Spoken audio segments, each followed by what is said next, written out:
My dad was in construction, and my mother worked as a waitress. We didn't really have much money. The entertainment for us was to go to the beaches down near the Skyway and do a little wade fishing, go to the piers, fish off the piers. We fished off the catwalks at the Gandy Bridge, the catwalks at John's Pass, the jetty.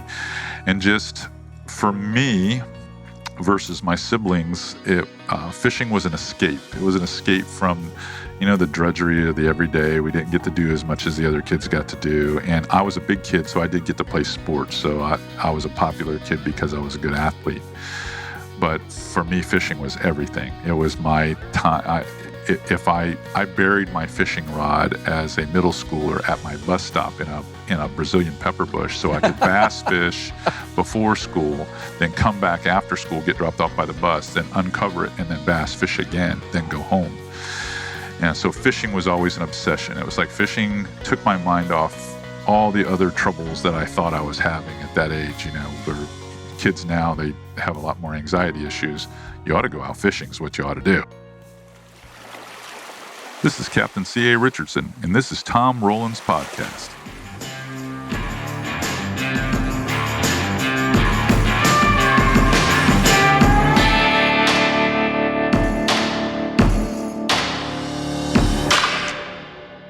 This is episode number 27 with C.A. Richardson. C.A. Richardson is an awesome dude. He has a show, very popular show called FlatsClass, and C.A. Richardson is really a very talented teacher. He does it with a patient approach, not intimidating, and his fan base is super loyal, and there's a reason why, because the guy just does a really good job. I'm proud to know him, and I'm proud to bring this podcast to you because I think you're really going to like it. The guy's a super pro all around. All I had to do was turn on the recorder and hit record, and CA basically did the rest. I don't really have to ask a lot of questions with CA because he is a true professional.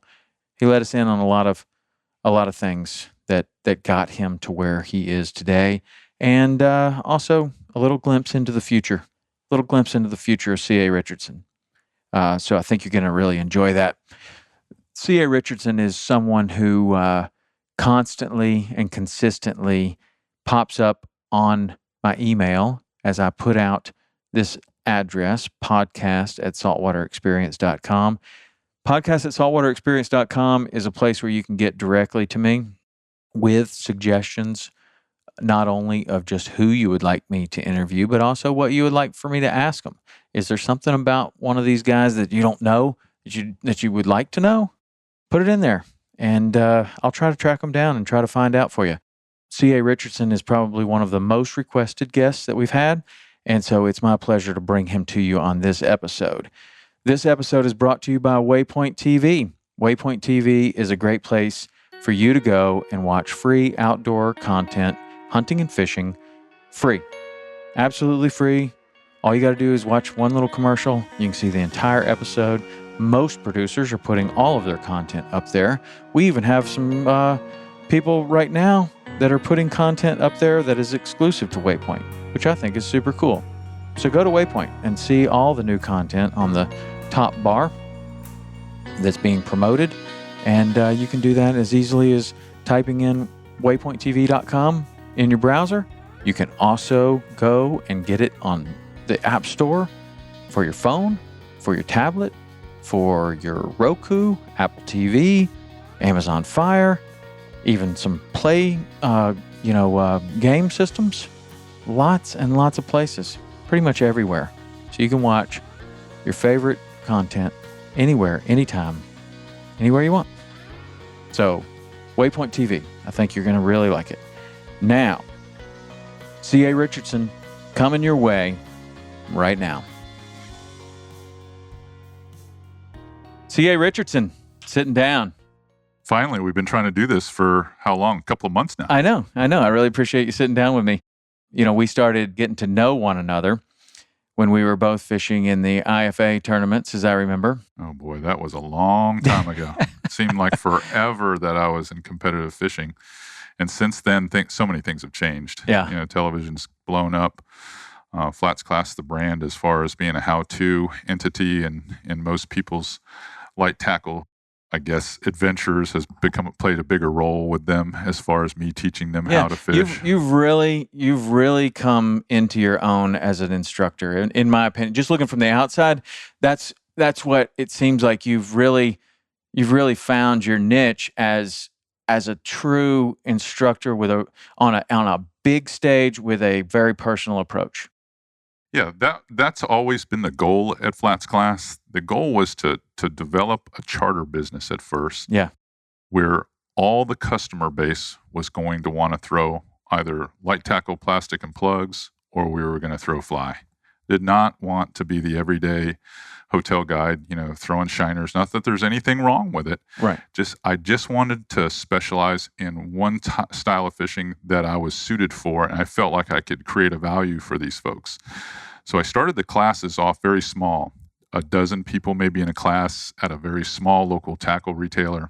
And then it just grew from there. I never in my wildest dreams thought it would eventually grow into a television show. Mm-hmm. And now the opportunity to do online courses with Salt Strong, it's really superseded every expectation that I ever had. But to come from such humble beginnings, just with the idea of, I'm going to teach clients how to fish, so they only want to fish with me. Right. And that way I can have a regular clientele without always trying to develop new clients.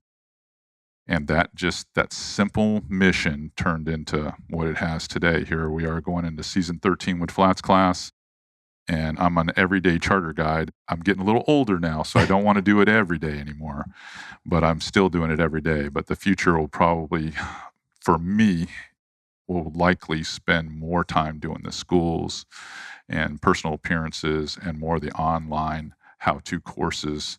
That way I can help people in Texas. I can help people in the Northeast. I can be places that I could never be physically in as many places in the same year. So I think it'll be a big benefit. And my partnership with Salt Strong is going to help facilitate that. Yeah.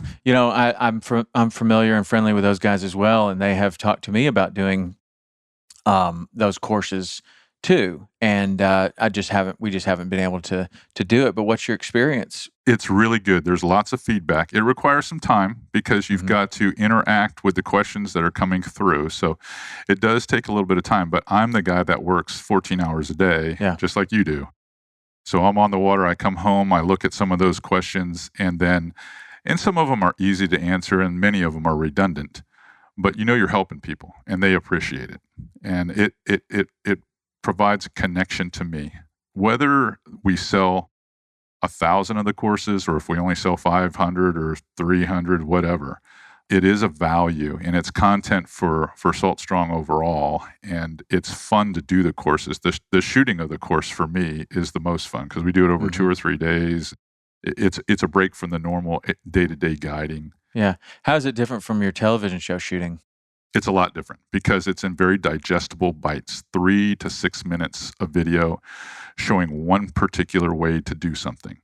And that way, the client that buys that course is not saddled with a talking head or watching some video that he may lose interest in if he had to watch it any longer than that. So those little digestible bites, a course may encompass 50 to 75 videos, and they can watch it at their leisure. They can watch it in their pajamas right here at the coffee table. Yeah. It doesn't matter. You don't have to go to a live class. A lot of people would prefer a live class, but the online courses, just like many of the things that we experience today, it's just way too convenient. Everyone's looking at their phones or looking at their tablets. It's a great way to learn stuff. YouTube has changed the way we all do things. You can research a bait, you can research a knot, and you learn how to do them. Where before, if you didn't spend time with a fishing guide or you didn't go to a tackle store where there was a really experienced salt guy there, you had no idea how to do this stuff. And now everyone can learn how to do it. Yeah, and the thing that I like about it is what you're doing there and what Salt Strong is doing is that you only have so much time. You can only be in so many places at the same time, right? So if you choose to go down to the mom and pop tackle shop and have a very personal seminar with 10 to 50 people, right? Then 10 to 50 people get to take advantage of that knowledge, get to take advantage of that opportunity. and then it disappears and it's gone, and it's very important to those 10 to 50 people. But what you're doing now is you're taking that same hour of your very valuable time and you are making it available to far more people.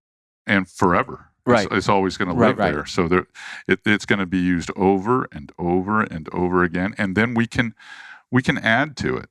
As new techniques come up, as new baits are brought to market, we can add them to the class. So it's the type of education that keeps on giving years down the line. That's great. So how does somebody find that? How does somebody take part in that course? The best way to really get involved with Salt Strong is you should go to the website saltstrong.com and just look at all the free information that you get. There's all kinds of tips and fishing reports and opportunity there to product comparisons, Power Pro versus spider wire, and fluorocarbon versus mono leaders. And it's an interesting how much information the Simons boys give away for free.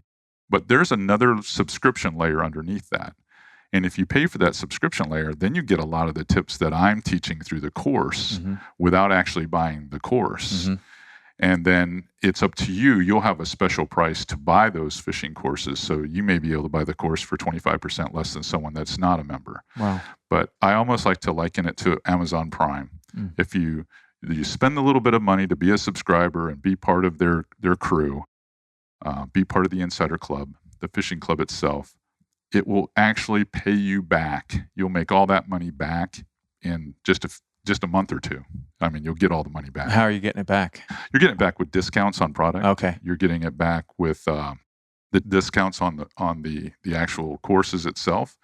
And the fact that how are you going to obtain this much information on your own when they've consolidated it all and found it for you? You ask a question, hey, I want to learn more about kayaking in the Indian River. Well, they've got a guy that kayaks in the Indian River, so they ask him the question for you, and they're answering the questions real time right now. You're not waiting until next week's episode. You're not going to wait until FlatsClass comes back on second quarter of 2019. You're going to find out about it today, tomorrow. That's super cool. And when you're a professional fishing guide like you and I are and have spent a tremendous amount of time there, I look back at certain years that were really instrumental in opening doors of knowledge to me, right? And it's fishing every single day, not learning anything for the majority of those days, and then one day you just happen upon a place at the right tide. You've never been there before. Something happened. Maybe the weather. Maybe there's lightning striking over here where you intend to go, and you actually choose to take shelter over here, right? And lo and behold, there is what you've been looking for your entire life, right? It just happens, and somehow you open up this door of knowledge, and that may take 365 days, it may take 5 years, it may take 15 years, it may take whatever, but you are out there putting in a tremendous amount of time to gain this one little piece of knowledge that helps you stitch together all of the rest of your knowledge, right? Your experience. So that you've gained some knowledge in Louisiana, you've gained some knowledge in the Keys, you've gained some knowledge over in Mosquito Lagoon, and you learn this one thing, and you realize how all of these things are connected somehow. For the regular individual that fishes on weekends, okay, so there's 52 weekends in a year. Of those weekends, the weather's not going to be conducive for fishing a lot of the time. So now you back it down to 30 weekends a year. Some of those fall on Christmas and Thanksgiving and family vacation. Now it's 25 weekends a year.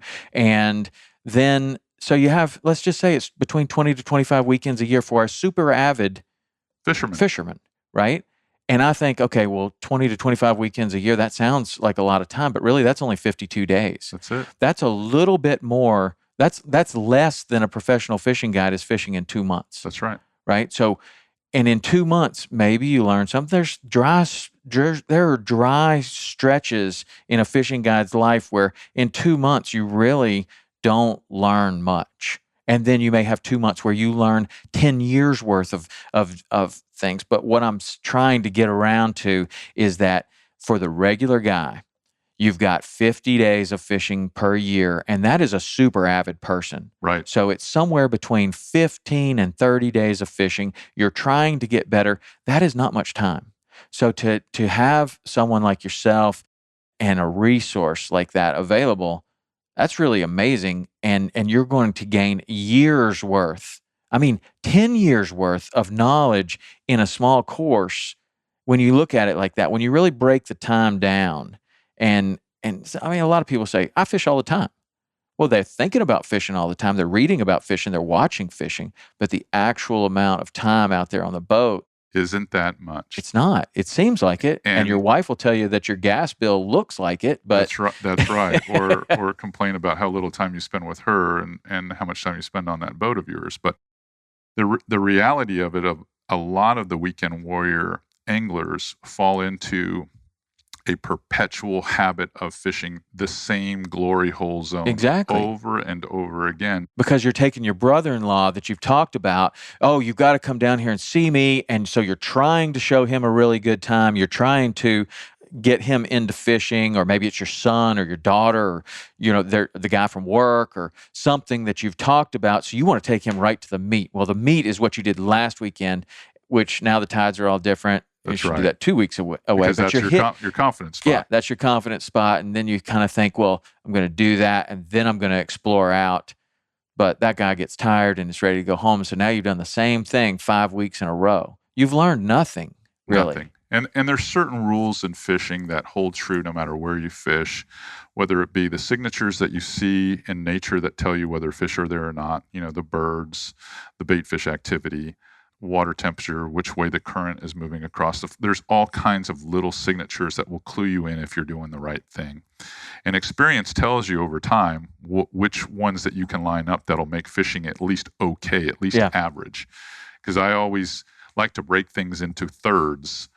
You look at a tide calendar or moon calendar, you're gonna notice that there's in a 30-day period, there's probably going to be 10 days that the fishing is terrible. I mean, they are not in your favor because of slow tides, bad moons, or bad weather. Yeah. And then there's going to be 10 pedestrian days where you're going to work at it, you're going to catch a few fish, but you're not setting the world on fire. They're just days that things worked out. And then there are maybe 10, if you're lucky, of that month that are the right tide. They Mhm. are the good weather. Mhm. So, but your weekends may not fall in those windows. You're only going to get one weekend that falls in that Yeah. window, and likely the other stuff is going to be 2/3 of the time where it's a bigger struggle. And the greatest thing that you possess is the confidence of knowing that you can cover water and catch fish. So when I teach flats class, we use a laundry list of baits, and it seems like we're always successful with them because I'm always fishing with very qualified people, and we're pulling up to fish, and I've got 30 plus years of experience throwing artificial baits, and that's all I do. But when you're the average everyday Joe that's going out there to find fish, and I'm guiding you, I literally just pull out 4 or 5 lures Mhm. and go, use these 4 or 5 lures, gain a lot of confidence in these 4 or 5 lures, and understand he who makes the most presentations usually catches fish. You don't have to finesse every fish. In fact, if you have to finesse a fish, it's hard to catch. Yeah. So let's just fish for the fish that we can catch readily, and that's it. Yeah. Let's fish as fast as we can. So lures like paddle tail baits and bucktail jigs and spoons and fast twitch suspending plugs that you can move quickly through the water and topwater plugs. These are all lures that you can make long casts with, and you're basically almost straight crank retrieve back to the boat, or you're working them in a manner where they get back quickly. Mhm. And if you're the angler on the weekend that makes, you put your 8 hours of fishing in and you make 750 to 1,000 casts because you're blowing down the flat, making lots of casts, and the other guy's fishing, let's say, a shrimp imitator or a tube jig or something like that, and he's only going to make, maybe if he's lucky, a third of the number of casts.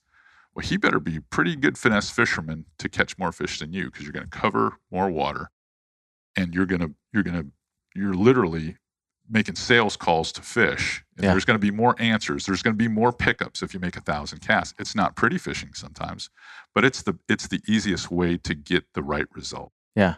And when we tournament fished, I don't know how you and Rich did it on the boat, but the way that I would approach most areas is, if I really practiced well in an area and understood the fish, I'd be willing to take a chance on maybe finessing the A spot for a while. Yeah. But if we had inclement weather, which is always the case when they call a tournament, where all of a sudden practice was perfect, now we're fishing in 30-mile-an-hour winds, and it's dark, and well, the way it always works out, I disregarded that and went straight to, we're power fishing. Yeah. And if two guys are power fishing, you're going to catch your share of fish. That's just the way it is. So I would say 80% of the time when we fish tournaments, all I cared about was power fishing, because I knew power fishing, consistence-wise, would catch the most fish. So when a client gets on my boat and they're expecting, hey, you're going to teach me how to throw this little crab, you're going to teach me how to do all that, I was like, no, we're going to catch fish today doing this. A paddle tail, a simple paddle tail on an 1/8 to 3/16, maybe even a 1/4 ounce jig head, depending upon the depth of the water, is what we're going to use. And you're going to get very proficient at this. We're going to pick a dark color and a light color and see which one works the best. And then pick up the signs in the water, because no matter what estuary you go to, there's always small 3-inch bait fish. You're gonna catch fish. If those aren't obvious, then we'll pick a color that matches the bottom, and we'll work the bait tighter to the bottom, and we'll try to imitate a crustacean pattern or something like that. But those are the things that allow us to catch more fish and be more consistent. Mm-hmm. It's just simple rules. Yeah. So if you're the guy that only gets 15 days on the water, you're probably much better off, power fishing those days, if you're an artificial angler or interested in artificial fishing, than you are ever picking these little finesse type baits that look so cool and so real in all the YouTube videos. Yeah, it's interesting that you're talking about that, because and wondering what we did on the boat, because we came from the Keys and basically didn't cast at a fish unless we saw a fish. That's right, sight fishing. So and we were good at it, like most of the Florida Keys guys are. That's you right. have to be good at it, because that's kind of the style of fishing. We didn't learn about the power fishing, as you're calling it, for quite some time. And when we went to Texas, we're trying to do what we do best and having zero luck, right? Yeah. And so we come across this drifting, throwing spoons, and keeping the spoon just above the grass, and that was the only way we could really catch any fish. But you're covering a tremendous amount of water, and it was very similar to how we barracuda fish in the Florida Keys in the winter times, where the further you can throw it, the faster you can reel it in, and the more water you cover, the more you're going to catch. And so once I kind of made that connection, like, okay, there are other ways to catch redfish, and redfish live in other water besides where their eyeballs show over the top of the water. We got a lot better. Well, I don't know that we got better. We got more consistent, and we got in a situation to where we could perform or produce despite the weather. That's right. And that was monumental for us in areas like Texas, where the water is muddy, areas like Louisiana, where there is just the fish population is just so good that there are basically fish everywhere that you might think there's a fish. There's probably a fish. It might not be the right size. That's right. But there's probably a fish there. But it really took us a while. Our initial entrance to the competitive redfish world, luckily for us, was in Mosquito Lagoon. And we got second place. Similar to what you fish in the Keys. Yeah, we got second water. place. We just rode around and looked until we found what we were looking for, and even could just look over there and go, those are all dinks. Let's keep moving on, right. Or those look way too big. Let's catch one and see, maybe catch 2 or 3 and see, but really making very few casts. But that comes from a tremendous amount of sight fishing. That's Not right. everybody does that, right? But that's that tournament world. How much of what you're doing, what you're talking about, was learned and earned in the tournaments, moving outside of your little comfort zone and moving into all the different areas where we fished and it really, they say that good judgment comes from experience, and experience comes from bad judgment. I like that. I don't know if I've ever heard it said exactly like that. So I would be remiss to say that a lot of the launching pad for some of the stuff that I've developed over the years did not come from tournament fishing. Tournament fishing to me is sort of just shotgun fishing. It's not the fishing that I prefer. I prefer sight fishing. Versus seeing a fish and making a presentation, and the real thrill is watching the reaction of the fish to the lure, whether he tracks it or he crushes it right there, or or he comes off it and says, "Nah, that's not it," and makes you think, "What do I got to do different on the next presentation the next time I see one?" So I love that style of fishing. But the red fishing in areas that were, like you say, outside my comfort zone, it wasn't clear water like I have in West Central Florida with tides that were easy to figure out. Now I'm going to places like Mosquito Lagoon where there is no tide, or I'm going to places like Jacksonville, Florida, where there's 4 to 5 feet of tide, or all the way up to Morehead City, North Carolina, where the water moves so fast, certain lures lose their action. Texas, where you have the dirty water, where you have to look for muds and slicks and understand bird activity and how fish move along there, and the deeper fish that we would target sometimes with big lip crankbaits. I mean, there were so many things to learn, and a lot of those got me thinking, you know, this would work for snook in Yeah. West Central Florida. These are baits that I throw for tarpon, yet they're catching redfish. I wonder if some of these other redfish baits would catch tarpon. Yeah. Like turbo cross. They catch tarpon. Yeah. I wouldn't have jerk shads. They catch tarpon.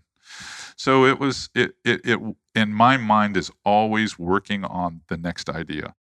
How can you fool a fish? And the way I always look at it is, what does the fish see? I don't look at it from me throwing to a spot. I always look at it as, what does the bait look like when it enters the water and how it reacts with the environment? And when the fish gets behind it, what does it actually see? Because so many people worry about leader length and this and that. And, oh, I got to tie this knot. The bottom line is the fish that eats the lure most of the time is the fish that slides in behind the back of the bait, and all he sees is the back of the bait. Sometimes the color doesn't even matter. We think the color matters, but sometimes the color doesn't even matter. So when you start looking at it, what does the fish want? What's his spatial awareness? It does make you think of all those techniques that you learned in all these places, from Texas to the North Carolina, Virginia border. What you learned all these things, and you learn what baits negotiate what types of environment the easiest.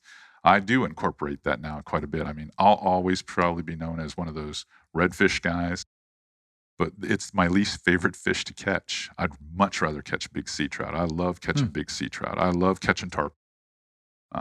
When I grew up, all I cared about catching was snook. That's what my father took me to do. So we just went snook fishing. Snook fishing was the bomb. Red fishing was just one of those fish I just really didn't care about until those tournaments came around. And when those tournaments came around, someone said, you catch a lot of fish. You ought to consider doing this redfish stuff for the Governor's Cup that's coming up. And I'm like, redfish? Catch those things by accident all the time. I'm not even trying to catch them, and I catch them. And once I started realizing, I was like, well, I'm pretty good at this. And artificials was my thing. It was always my thing, even as a boy. My dad would fish with bait. He'd have me help him catch bait. We'd get out there on a flat, and he would wade one way, and I'd wade another. And I would just pull out a Bagley's finger mullet. I would pull out a trout tout. I'd pull out anything that I could see on Bob Cobb Bassmasters or Bill Dance television, or throwing just about anything that Kurt Gowdy and he fished once in Weeden Island, where I lived with Scott Brantley, throwing mirror lures. And that's all I would throw. And there were days when he would outfish me, when the fish were concentrated, but there were many days when the fish are not where they're supposed to be, or they're very spread out, that I would be able to outfish him as a boy. Yeah. And I got confidence in it.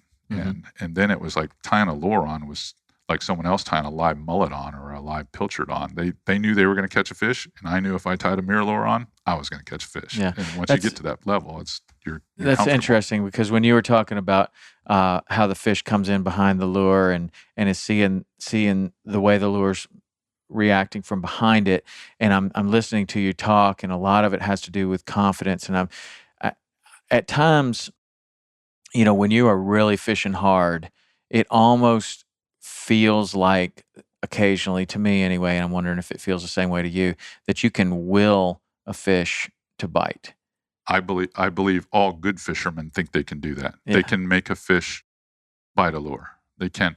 Not Be- that maybe that you don't even see. I mean, when you can see the fish and you're obviously, that's when you're actually using your skills and To moving that manipulate bait it. in a way that you're watching the fish, you're seeing the reaction out of it, you're seeing the body language of the fish. When you pull it fast, he speeds up. When you drop it slow, he gets disinterested, or vice versa. And then you just do more of that, and that's It a gets bite, the right? reaction. But I'm talking about a lot of this blind fishing you're talking about, where you're just there and you're like, you can, sometimes I will imagine that the fish is behind the bait, and sure enough, it's there, and it happens, and you get the bite. And I'm wondering if you ever feel not necessarily like telepathic powers towards a No, fish, but there is a Zen-like feeling, I think, with guys that fish a lot. Yeah. Guys that fish a lot have a flow chart in their head, and when they've been doing something for a certain period of time in an area that they're fishing, and they realize it isn't working, they subconsciously automatically change the speed or tempo of the retrieve, or they change a color, or instead of swimming the bait, they start dragging the bait or hopping the bait. It's an instinctual thing. It's a fishy gene. And when we all fish competitively against each other, a lot of us had equal time on the water. We had equal. A lot of the equipment was very compatible. You know, no one really had a significant advantage there. The only variable that there was that separated the really good anglers from the really great anglers was the ability to adapt to conditions as they change. That was the X factor. And when you're fishing redfish tournaments, and not to diminish those tournaments, especially if it's a slot tournament, there is an element of luck in that. Sure there is. How many times I have been in a tournament where we got 11 bites that day. We made 9 or 10 of them happen all the way to the net. And you got beat by someone who caught 2 fish. Yeah. You know, it sucks. Yeah. I can't say it any other. That just sucks. Or you get 4th place and you basically miss the payout. You know, 1st place gets a boat, 2nd place gets 10 grand, 3rd place gets 3,000, 4th place maybe you made your entry fee back, right. 5th place you made nothing. Yeah, you're losing money. And the difference between 4th and 1st is literally 3/4 of an ounce. That's right. That's tough. And honestly, that kind of, there were a number of factors that I have already talked about on this podcast that kind of made me not as excited about the red fishing as I once was. But that was one of them. Is that, you know, you could catch a 28-inch or 27-inch fish that would fit in the deal, and it weighed just a little bit more than another one, Right. and that was the winning fish. It's still fun, and it was still great, and I learned a tremendous amount in those tournaments, and I would never take that back. But I just found that there was a mental game for sure. And when you look at the bass anglers that are making their living doing way more tournament fishing than we ever did or ever will do, there is definitely a mental game there of staying sharp and staying focused and being in good enough shape to where you can stand all day long and That's right. maintain your focus and maintain your positive attitude. Because when you have a negative attitude towards it and you're doing this blind fishing or power fishing, like you're calling it, is all of a sudden you're lose your not casting as accurately, you're not That's right. casting as far, you're not casting And you're not as changing things. You're not Right. thinking about changing things. You're grinding through it. It's almost like that mentality that I'm sitting in front of a slot machine and I'm almost out of, silver dollars here. So I just want to lose these next 11 so I can go home. go to sleep. That's right. So that's the difference. If you want to remain sharp from the first cast and stay as sharp at cast 602, your head has to be into it. And for your head to be into it, you've got to be in good physical shape. You have to take everything that you can control, you have to control, because there's going to be an element of luck in those There's deals. no question about it. And then you have to be smart enough to be able to say when to move, when to adapt, when to change the tempo, when to change the size. Sometimes that stuff got so technical on how they would do it. Red fishing has changed so much now with the evolution of tower boats and the ability for these guys to bring this, for lack of a better description, a piece of scaffolding on the front of their boats. Yeah.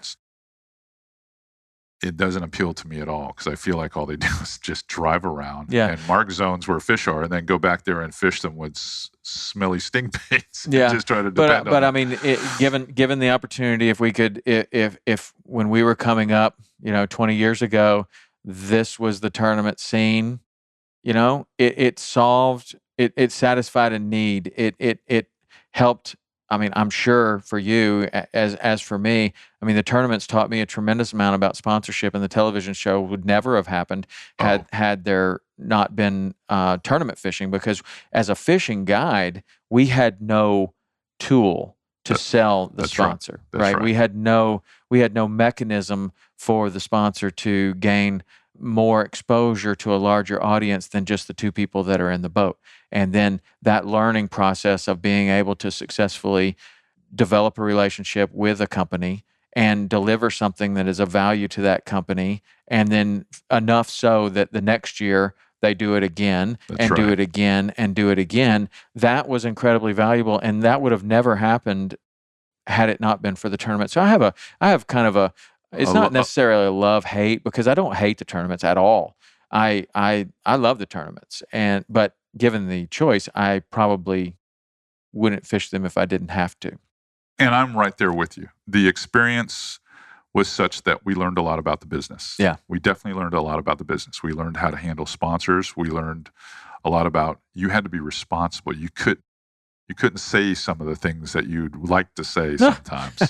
You definitely learned more about the television business, and you learned how fishing really works. There's a lot of connections between companies and brands, and how you had to present yourself to them, and how you worked the whole thing out. There was a business element to that that that definitely made it so that when I made the transition from that to television, it helped me a great deal. Yeah. It helped me a great deal. I think it's impossible without it. But in all the times that we fished around one another and seen each other in all these shows, I really don't know your story. How does C.A. Richardson become C.A. Richardson? Where'd you grow up?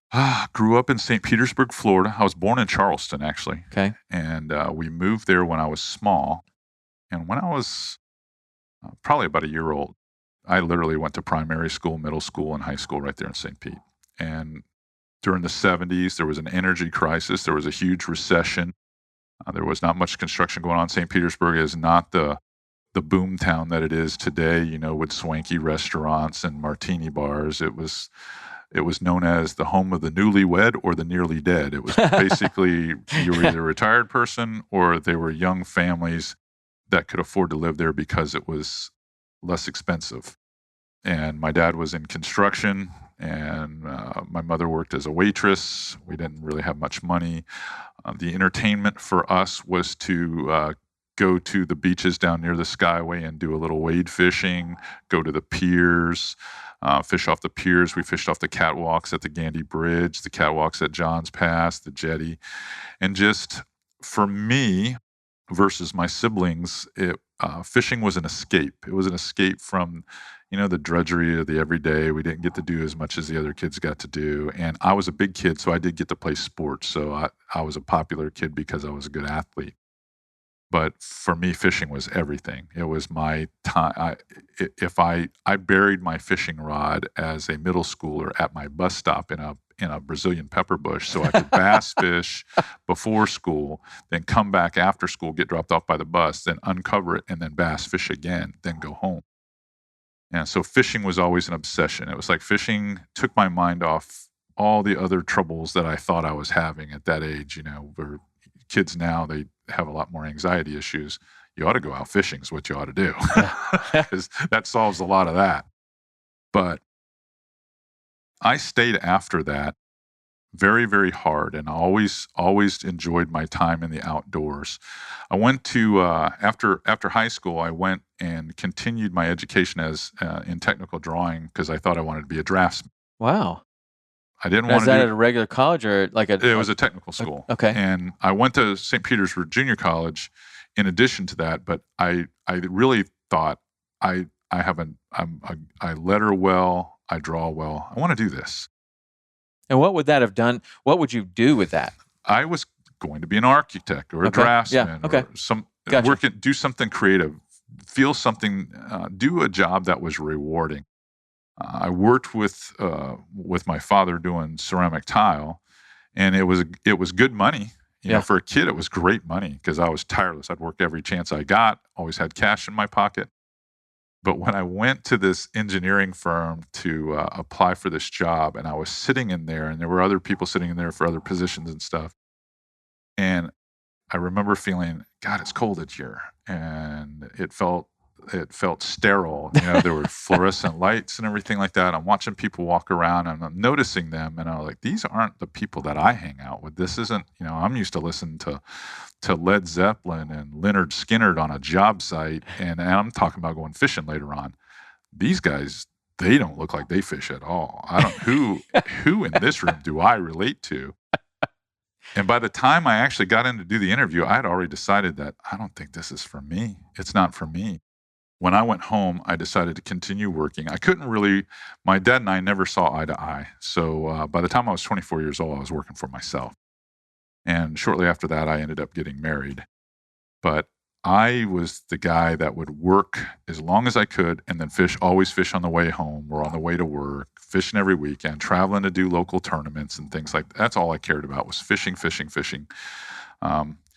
And I don't know if it's appropriate for the podcast, but I found myself in front of a lot of marriage counselors and a lot of Catholic priests saying, it seems like fishing's really troubling your marriage. And Brad Paisley had a song back in those days called "I'm Gonna Miss Her." Yeah. And that was my pledge back then. I was like, I can't help myself. I mean, I love it's an obsession. So it's the only thing that makes me happy. How did you work am I going to stop? Because you're how did I happily work that married to the same No. woman? Okay. That was my first wife. First wife. So I got divorced. Okay. Yeah. Because I was not making her happy. Right. So, and we are great friends, and she's a great mom. She did a great job with my son, splitting care of my son. My second wife was a much different personality. I was a little bit more mature. I'd been on my own for a while. She'd been on her own for a while, but she loved the outdoors. Yeah. She grew up camping and fishing and riding around in her dad's airboat. She carried a knife in her purse, which was a big plus for me. I was like, Ellie Mae, I like you. Yeah. Ellie Mae. Ellie Mae. So I understood then that for a couple to really be committed to each other, they had to have a lot of common interests. And I didn't understand that as a young person. So Blondie is who I call Jessica now. Blondie and I really had a lot of commonalities, a lot of common interests and ethics and values and how we wanted to, she had her child from her previous marriage and I had my son from my previous marriage. And we just got along. And the rest is history. I mean, we've been together now going on, I think 17 years. So we've been together for a long time. How long do you think you have a son that's Yes. working with you now? How old is he? Cameron's 18. So I also have an 18-year-old and almost a 21-year-old. My stepdaughter is 21 and a half. Yeah. So if they came home right now and said they were ready to get married, what advice would you give them? No. I would say no, don't do it. What experience do you think? I mean, I was married later. I did not get married at 21. I got married at 27, I think. So I think those years between 21 and 27 are incredible. I mean, I think about what I did there. I changed my mind a lot. You can put those on top of your head if you want. If I changed my mind a whole lot, I was able to really define my career path, what I wanted, what I didn't want, how I wanted to live, where I wanted to live, all of those things. Is that something that you would give advice to your kids right now? I would. My daughter is a very, she's more of a common sense person. And she's very creative, went to Culinary Academy. She's at school at UCF now, but she's more into having fun. She's actually a lot more like me in many ways than my natural son is. As far as, well, let's have fun now and worry about this later. Yeah. At that age. So she's into pickup trucks and wearing ropers and going to mud bogs and things like that. I'm sure there's a few Budweisers in between here and there. My son, on the other hand, is always been a very driven, competitive, analytical guy. And Cameron, at 18 years old, probably makes more money than a lot of people that are 40 years old that are in a, an average type of job. So what is he doing to he's make that money? building websites. He's social media management for small and medium business. He does a lot of small business solutions work, like Excel spreadsheets. And where does he have the background to do all He this? went to Finance Academy in high school. Okay.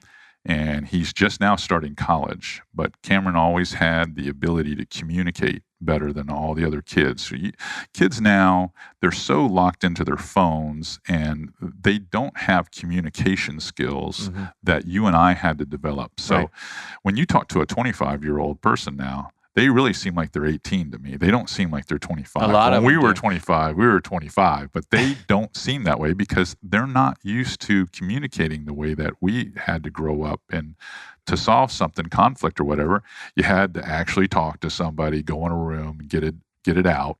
And they don't do that. That's not how it works now. Texting and social media and other issues that they other ways that they try to solve this. And I try to get it through to my kids. I'm like, listen, man, texting is no way to ask a girl out on a date. Texting is no way to discuss a disagreement. Texting is convenient. It's a way to say, I'm here, come on down. That's right. It's not a way to say, I'm here, come on out to your girlfriend as you're picking her up. Because you're not going to go to the front door to meet the parents. I find with the 25-year-olds, I mean, I work with some of them and have some people of that age around, and I find that it's either a hero or a zero. That's right. Like either somebody's parents did a really good job with them and they do have these communication skills equal or better than what we have. That's right. Or they're very reclusive they do not and exist withdrawn. At all. And that's what I see a lot. And kids that are that way, and like Cameron is in our family, Cameron can have a conversation with people that are in their 50s and give them some advice that he's learned through Dave Ramsey's podcast or Gary Vee's podcast about how you should invest your money if you do this much for this long, because he gets it. He wants to make money, and he does a good job making money. But he understands how to look people in the eye. He makes physical contact with them. He knows the code to get your confidence.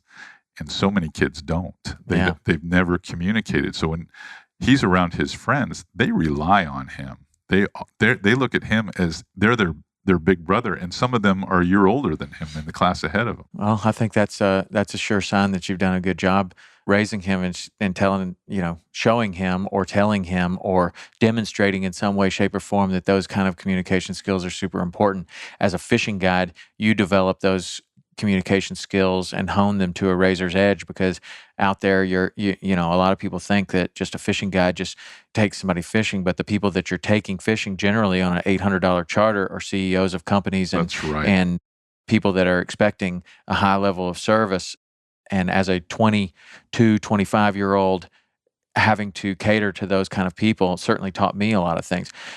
Oh, that's very interesting. I want to know how when you're thinking about being a draftsman, you're deciding this is not this career path is not for you. You don't want to live in a sterile environment. How does that transition into professional fishing? Well, what happened was I was working for myself. I decided to start my own tile and marble company. So I'm working myself. I'm using the same skills that I use now to talk to clients on the boat and get their confidence, sell them the job, do the job. I started hiring a guy here and there to create more free time for myself so that I could fish. And the whole time I'm doing it, I'm knowing this is just a means to get me to fish. That's all it is. I don't enjoy it nearly as much as I have to have this much money. It's an existence. And every year I would think, gosh, I need to change something. I really need to change something. So I went and got my captain's license. I guess I was at that point, I was barely in my 30s. All I had done is tournament fish and fish every second, but I'd never wanted to really guide anybody. I just guided friends and they were along for the ride and whatnot, but I preferred fishing just with me. I just wanted to fish by myself. I wade fished a ton. And the reason for that is no one wanted to stay as long as I did. I wanted to fish from can to can, and they wanted to fish for 4 hours and get home, and that was it. And I was like, no, not me. I want to fish the whole time. I want to go somewhere. I want to go to the Everglades. I want to go down to Goodland and fish. So being obsessive like that, I decided I'm going to start I'm going to start a charter business, and I'm just going to do it a little bit at a time, and just sort of, I'm going to have this period of transition where I can wean myself off the money that I'm making in construction and then develop a clientele big enough where I can take the leap will be easy to make it. And that took a while. Yeah. Tell That me took about a the while. moment when you're laying in bed thinking, okay, this charter business has actually become kind of a thing. Like I'm not making enough to live off of it, but if I put some focus towards it, I might be able to. And this other business I have right here is suffering because of my lack of. And that's what happened. Yeah. That's So there's a moment there. there's a moment that happens when you're realizing that you're prioritizing the fishing over the client that's expecting you to get something done. Mm-hmm. And that's an uncomfortable position to be in. You know you're going to have to make a choice. What happened during that period of time was these tours started getting bigger. They were going from the Saltwater Flats Fishing Association and the Governor's Cup and the Triple Challenge that were just here and there that you were doing and some local stuff to now all of a sudden the IF had started and they were getting ready to partner with the ESPN. And when that stuff started to happen and I realized that that's what I really wanted to do, I really thought I wanted to be a professional tournament angler. That's when I made the move and said, okay. And at that time, financially, I was suffering a little bit because, now you're giving up an income where you almost had two incomes. Now you're spending time tournament fishing where you can't fish clients as much. And now you're trying to hang on to a couple odd jobs on the construction side to sort of supplement this all, prop it up. And you find yourself in a position where you're like, I really shouldn't be doing this. I'm taking chances with my livelihood, my family, a lot of chances here, gambling that I'm good enough to do this. And your confidence is, you know how all the personalities were on that tour. We're all alpha personalities. Very much so. We're all believing like, pull out the sword, gladiator time right now. I mean, we're not going to not cash a check. And fortunately, the partners that I had over the years, I had 2 or 3, the common denominator is we always did well enough sponsorship wise and placing enough to win money. But that was a big risk. That was a really big risk. And then as I grew, confidence and sponsors were starting to pay me a little bit more money because that economy was pretty good around 2001, 2002, and before we hit the big recession. I started to realize, I was like, well, this could be a living for me. This could actually work. Just the tournaments. Just the tournaments, and I was the television stuff didn't come around until 2006. I really thought it could work, but boy, 5 years later, when the money started drying up and the tours started shrinking in size, I realized right then I needed to go back to guiding. And I was ready to. I was missing a lot of my son's life because he was in travel baseball and I was finding myself, okay, I got to go to this tournament. Then I'm flying back to do this so I can watch. Then I'm flying back to fish again. And I was just wearing myself out. I mean, wearing it out. It wasn't doing him any good. It wasn't doing me any good. I was starting to feel more guilty about it. And it just, by 2009, 2010, I'd already made the decision that I was cutting the number of tournaments back and I was going to build the guide business back up. My name was big enough. We'd already been doing TV for 2 or 3 seasons, and that I knew I was capable of making 6 figures guiding, and that's what I needed to really just put my head down and just do it. And that worked for me. That worked for you, but then at some point you put more focus on the television and more focus on the personal interactions. What's that moment look like? Well, that moment came when in 2005 I met Jessica, in 2004, 2005, and I started making more time for everybody. But I realized if we were going to build a life together, I was really going to have to supersede just my guide income. We were going to have to take FlatsClass to another level. But to this day, I still, believe it or not, I still guide 180 something days a year. And people often ask me, why are you still guiding? Why aren't you focusing? In fact, to bring someone into the conversation that we both know well, Jose Wahebi, when probably a year prior to that tragic accident that he had, we were sitting in Las Vegas at an ICAST at a Raymarine thing, and he goes, CA, really like what you do with FlatsClass, but if you're ever going to get this to the next level, you are going to have to let guiding go because you need to focus on it 100% of the time. You just can't do it part-time because you're going to figure that out. I thought, I just can't imagine my life without going to the boat ramp every day. I just can't imagine. I mean, I've been literally the kid that fished his whole life. How am I going to not want to fish? And I'm just now figuring that out a little bit more. Every year I figure out I can't go out there every day. I just don't have the time anymore. It's pulling me away from it. But my whole identity, and I honestly feel that the credibility that I have with my audience and the people that are fans of FlatsClass is the fact that I am an everyday waterman still to this day in my 50s. But that's going to have to, I know it's going to have to change eventually. It just will have to change. My wife tells me all the time, she goes, are you going to be happy where you can't leave in the morning and push the boat off the trailer? Because I think you could probably take, a role with a couple of different brands and do some things and just maybe host a few trips, and that would be a good living for you. But it's not so much about the money now. It's about me thinking about how long I can really do it and the feeling I get for being on the water. I mean, for me, it's a visceral, spiritual feeling to be on the water, whether I'm with a client that I've had for the last 12 years or if it's someone that I just met. I met them through another client and they want to catch their first tarpon. There's a connection with nature and the person with you, and not to make it sound too weird, but I mean, it's the smells, it's the sounds, it's as it happens, and you are so hyper tuned. It's almost in slow motion when it's happening. It's like what's going to happen. You watch the fish come. It's just, and it's like, I just can't see myself ever wanting to not want to see that every day. It's really hard. In my opinion, I don't think that you have to choose either or. I mean, we're both in similar situations where, the television show has become a bigger and bigger part of our life, and no longer can it just be a television show. Now it has to have all the social media elements and everything else.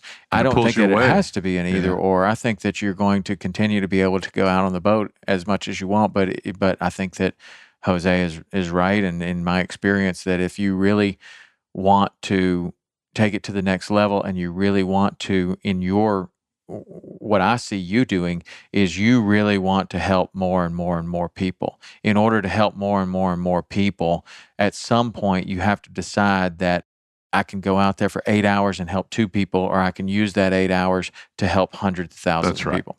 And that's the way a lot of folks have put it to me. And Joe Simons, who you're going to do a podcast with sometime. Yeah, he's probably waiting outside that door. He expresses that to me all the time. You can help them 2 at a time, or you can help them 200 at a time. It's up to you. And that's the thing I've got to get past. I mean, I just enjoy it so much.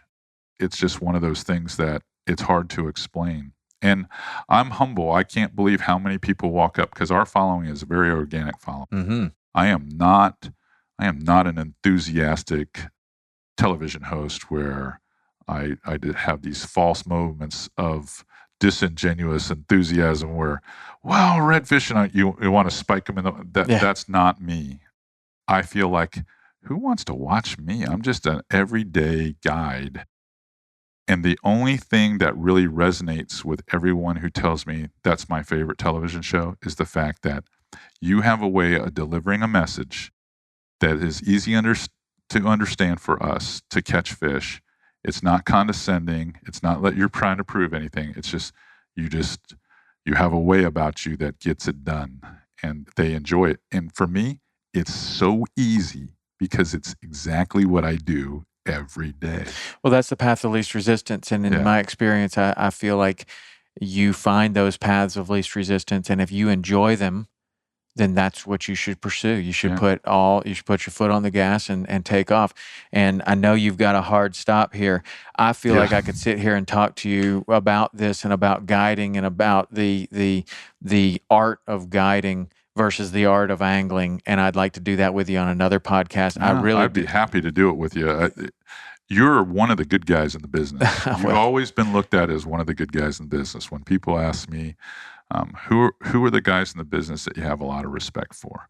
I always have a lot of respect for the men and the women that are in this business that are doing this business because they put fishing first and not their egos. And when you look at that list, it's pretty small because a lot of us What we want to do is make a lot of money.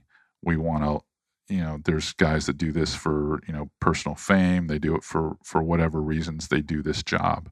And for me, the most important thing to me is spending time with family, because I know I've squandered a lot of that time, and still never lose my love of fishing. And then now use the notoriety that I've earned over all this time to help organizations like Captains for Clean Water and to preserve things that need to be protected, and become an influencer of the positive things that need to happen. We need to get more kids fishing outside. We need to get kids more engaged.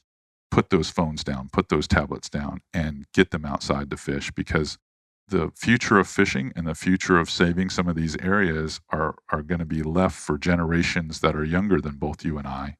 And they're not as passionate about it as you and I. Some of them are, but that group is very small. And unless we can get the rest of them engaged, there's going to be more and more losses. There's, fishing is not going to be what it is. I never want to have to tell Cameron that I fished the good old days and you got what was left, and your children might not be able to do it at all. And I see serious problems right here at home in the state that sometimes get swept up under the rug, and people just don't want to face it. But I mean, there's a lot of things that have to be done, and hopefully we can be positive influences. And those guys that are in our business to make the business good, I think are the guys that have to carry the water and do that, because there's a lot of guys that are just too busy being themselves. Yeah. So. Well, we didn't even get to touch on the Captains for Clean Water and the Everglades situation. That's a podcast unto itself. I've done 2 with Daniel Andrews already. He did an amazing job of explaining the issues and really educating people. I mean, as a person that spends a lot of time in the Florida Keys and in the state of Florida, you would think that I would have a good understanding of it. I have a good understanding of how it affects me.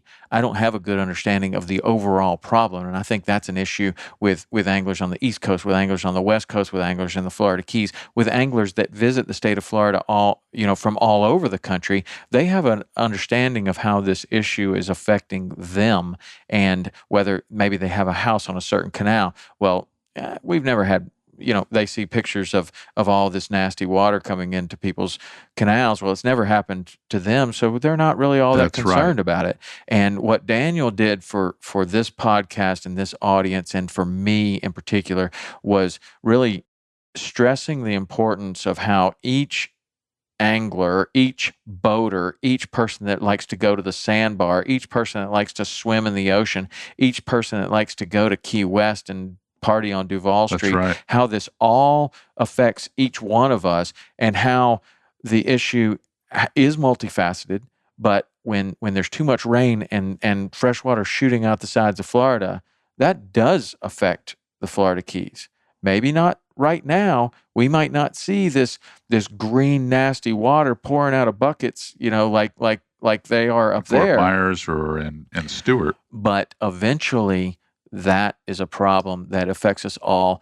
It's another podcast. I mean, I know you got to stop, and I don't want to keep you going. It's only because I got a late checkout. Yeah, well, that is fine. But CA, you told us how this all happened for you, and how you have developed into the teacher and the guide and the television host that you are.